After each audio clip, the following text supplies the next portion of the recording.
प्रिय छात्रों, कल हमने देखा था संस्मरण क्या होता है और संस्मरण की व्याख्या और उसके प्रकार।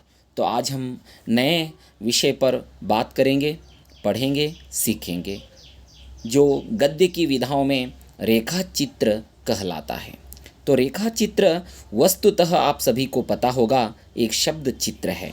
जैसे रेखाओं के द्वारा चित्रकला में रेखाएं खींचकर एक चित्र बनाया जाता है, बिंदु बनाकर एक चित्र बनाया जाता है, उसी तरह यहाँ पर हिंदी साहित्य में या अन्य किसी भी साहित्य में रेखा चित्र जो है एक लेखक किसी व्यक्ति के बारे में या किसी वस्तु के बारे में या किसी घटना के बारे में, वो घटना जैसी है वैसे ही उसमें बिना कुछ परिवर्तन किए वो व्यक्ति जैसा है, उसका स्वभाव कैसा है और उसकी इच्छाएं कैसी हैं, हूबहू जिस तरह है उसी तरह एक व्यक्ति की या एक वस्तु की या एक घटना की या इन तीनों को मिलाकर जिसमें उसके बारे में चित्रित किया जाता है तो उसे रेखा चित्र कहते हैं।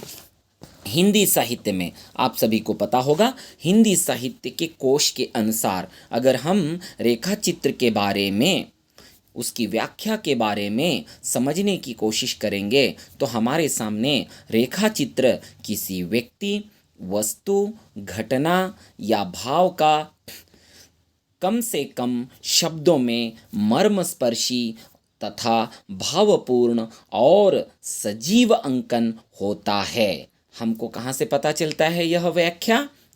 हिंदी साहित्य के कोश के अनुसार यह अंकन पूर्णतः तटस्थ भाव से किया जाता है। देखिए, तटस्थ भाव से मतलब उसमें कुछ मिलावट नहीं किया जाता है, जैसा है वैसे ही उसका वर्णन यहाँ पर होता है, तो उसे हम क्या कहते हैं? रेखा चित्र कहते हैं। डॉक्टर राम प्रकाश के अनुसार अगर हम देखेंगे तो रेखा चित्र में यह अनिवार्य नहीं है कि लेखक स्व अनुभव विषय वस्तु का ही चित्रण करे। वह अपनी भावना और कल्पना के सहारे किसी भी व्यक्ति, किसी भी वस्तु या किसी भी घटना या किसी भी परिस्थिति का अंकन रेखा चित्र में कर सकता है। देखिए, डॉक्टर नागेंद्र के अनुसार अगर हम देखेंगे कि रेखा चित्र की व्याख्या क्या है, उसका अर्थ क्या है, तो वो बहुत ही सरल शब्दों में समझाते हैं। रेखा चित्र में दो डायमेंशन होते हैं। देखिए, एक लेखक और दूसरा उसके एकात्म विषय के बीच में संबंध की रेखा और दूसरे इस संबंध रूप और पाठक के बीच में संयोजक की रेखा, यानी रेखा चित्र का विषय निश्चित ही एकात्म होता है।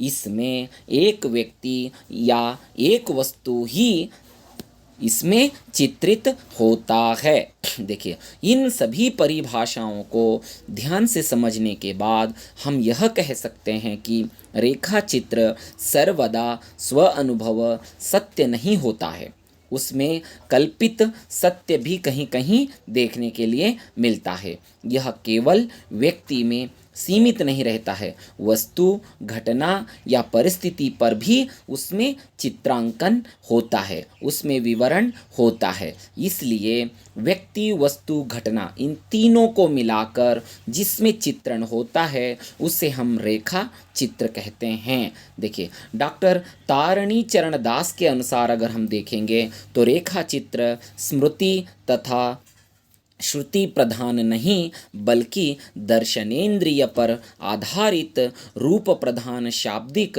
कला है। इसमें अधिकतर आँखों देखी बातों का रूपरेखाओं, सजीव चित्रणों अथवा वर्णनों द्वारा इसमें व्यक्त होता है।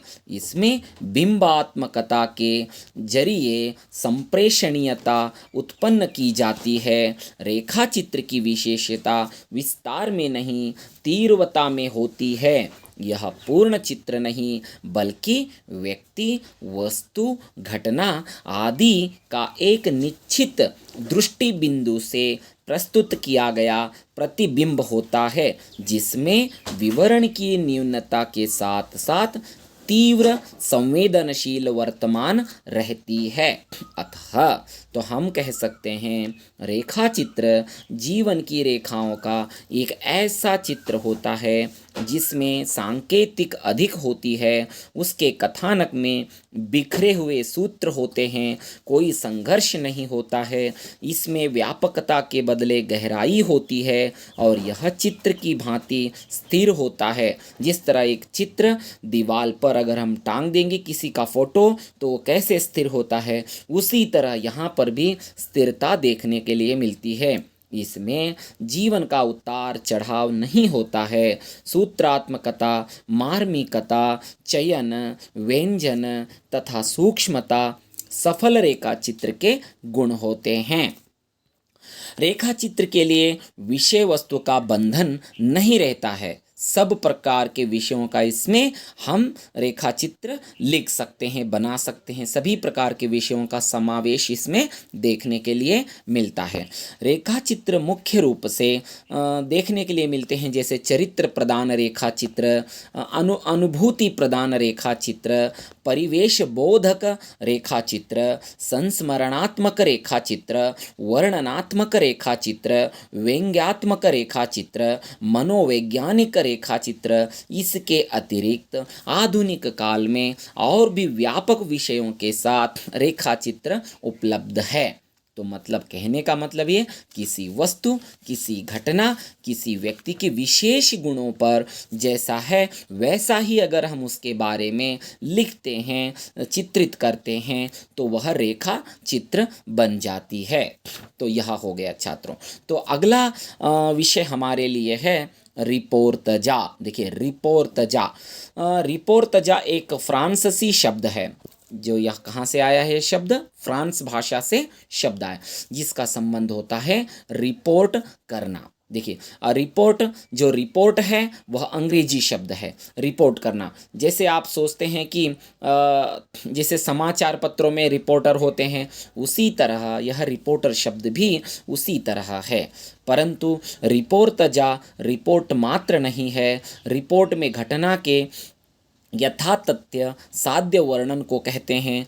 इसके अंदर कलात्मक और साहित्यिक रूप को ही रिपोर्टज कहते हैं। मतलब इसमें केवल रिपोर्ट के साथ साथ साहित्यिक रूप भी इसमें होता है और कलात्मक रूप भी इसमें होता है, जिसमें लेखक का हृदय, उसकी अनुभूतियाँ, उसकी निगाहें, उसका संवेदनशील व्यक्तित्व तथा उसका आंतरिक सौंदर्य, बाह्य सौंदर्य, इन सभी के गुणों को मिलावट करके हम क्या करते हैं, किसी विषय के बारे में रिपोर्ट प्रस्तुत करते हैं तो वह क्या कहलाता है?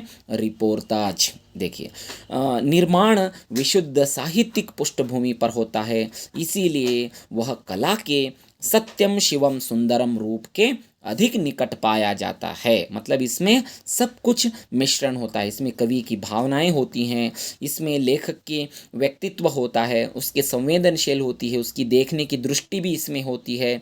इस तरह अगर साहित्य में किसी विषय के बारे में हम लेखक की अनुभूतियों के साथ कोई विषय प्रस्तुत करते हैं तो वह रिपोर्तजा कहलाता है।